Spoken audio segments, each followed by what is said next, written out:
Miyerkules, June 13, nagharap sa prosecutor ang mga abogado ni Maud Tulfo at celebrity couple Claudine Barreto at Raymart Santiago kaugnay sa developments ng kanilang umiigting na legal battle. Matatanda ang nag-ugat ito sa kanilang bayolenteng engkwentro sa NAIA. Ilang buwan na ang nakakaraan. Noong araw ding yon, isinumite rin ng broadcaster ang affidavits ng kanilang mga testigo, pati na rin ang video ng insidente na in-upload sa YouTube. Bagamat labis na inabangan ng press, hindi naman sumipot sina Claudine at Raymart sa naturang investigasyon. When the proper time comes na sila naman na magpa-file ng necessary reply, sagot sa counter affidavit ni Tulfo and ang affidavit ng witnesses niya, darating sina Claudine sa si Raymart. Samantala sa interview ni Mon sa members of the press, inamin niya na plano niyang iangat ang kanilang demanda from serious physical injuries to attempted homicide. Bunso dito ng isang piece of information na mula kay Marlon Atenco, ang di umano'y nag-upload ng Thrilla and NAIA video sa YouTube. Si Atenco is the customs police na he was, at the time that these things were happening, he was just a few meters away from the scene of the incident. Merong isang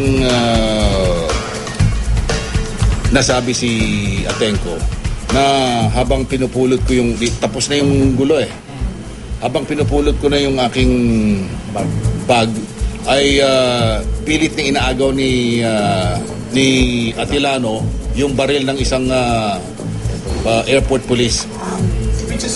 Nakita ni Atenco. Kaya daw biglang nawala yung focus doon sa akin. Napunta roon sa nagtakbuhan yung mga pulis doon sa kasi nung inaagaw ni Atilano yung baril sa airport police ay biglang nagtakbuhan yung mga kasamahan niya para ma-subdue si Atilano. Yung una, yung pag-attempt niya at pagsuntok niya kay Mr. Tulfo nung hindi niya binigay yung cellphone. Second, nakikita nyo yung video na yon, yung second video, na si Mr. Atilano, na hindi mo alam kung asawa ba siya ni Claudine dahil mas agresibo siya, ay hindi na nga siya pinapatulan ni Mr. Tulfo, sinapak pa.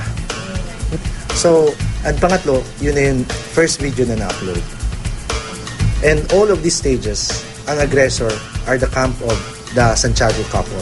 We have yet to see yung contents ng DVD. I-check muna namin and then we can comment after. Sa akin nung palagay, wala hong basihan nung kanila.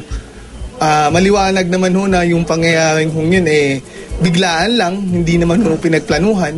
So malabo hong masabi na ito isang pagtatangka sa kanyang buhay. They acted in unison.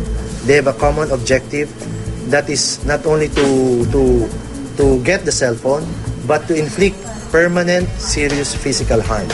Sa kasagsagan naman ng naturang demandahan, doble rin ang pag-iingat ngayon ni Claudine.